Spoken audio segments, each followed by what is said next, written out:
Welcome back, everybody. My name is Tucker, this is Sporting Logically, and today I'm bringing you guys the Players Edition of the NBA Illogical Awards for the 2018 season. This is something that I did at the end of last season as well, where I point out a few players that just didn't have a great season in one area or another. Keep in mind that just because a player wins one of these awards doesn't mean I think they're a bad player. As a few of these guys are actually favorites of mine, but that doesn't change the fact that they struggled in each area they appear in. If you guys like this edition, then let me know and I will bring one out for franchises/teams as well, just like I did last year. Having said all that, let's get going. First up is the Delusional Shooter Award, formerly known as the Lance Stephenson Award, given to a player that continues to jack up a high volume of three-point shots despite their low percentage. Our 2017 winner was Marcus Smart of the Boston Celtics, and this season's winner is Tim Hardaway Jr. of the New York Knicks.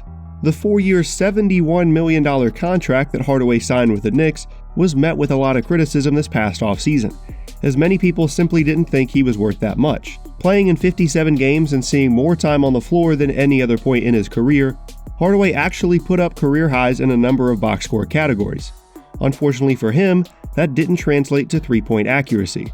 Despite his reputation as a knockdown shooter, he's never actually shot above a league average percentage from downtown, but this season was by far his worst performance in that area, shooting under 32% on over 7 three-point attempts per game. I bet Jeff Hornacek will make it a point of emphasis this offseason for Hardaway to either improve his shot or his selection. Well, this is a bit awkward, isn't it? Next up is the Big Man Small Boards Award, formerly known as the Byron Mullins Award, given to a big man that is clearly unaware of their size or disinterested in using it to pull down rebounds. The 2017 winner was Frank Kaminsky of the Charlotte Hornets, and the 2018 winner is Brook Lopez of the LA Lakers. One of only 2 players in NBA history with the first name Brook, Lopez has never been known as a high-volume rebounder despite his 7-foot size. He was a strong candidate for the award last season as well, but his 4-rebound average and just over 23 minutes of per-game action makes him the clear leader this season. That 4 per game number is the lowest of his career outside of the 2011-12 campaign in which he played just 5 games. This is the first of a string of 3 consecutive players that I honestly did not want to put on this list because they're some of my favorite players in the league.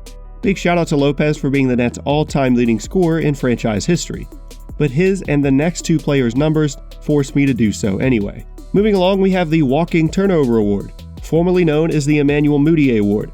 The 2017 winner was Isaiah Whitehead of the Brooklyn Nets, and our 2018 winner is Jamal Murray of the Denver Nuggets.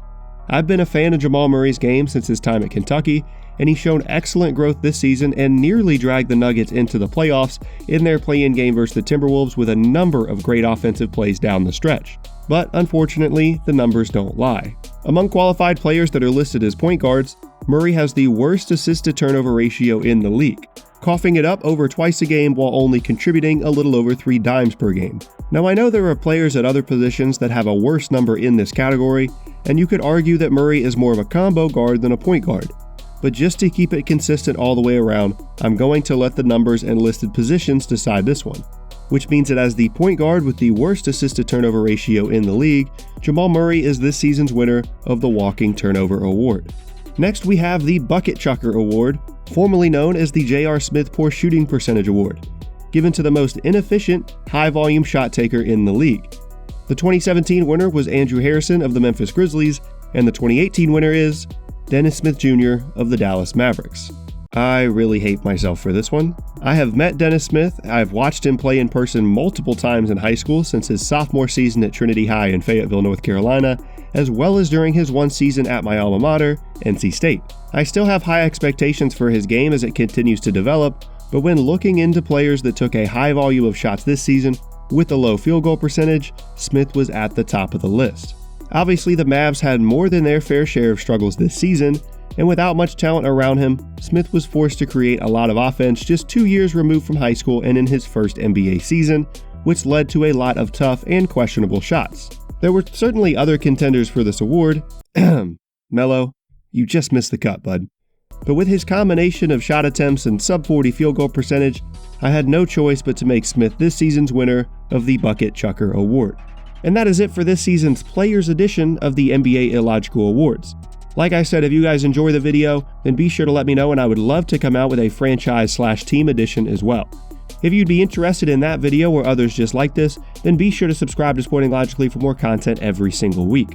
Thank you so much for watching, and I will see all of you next time.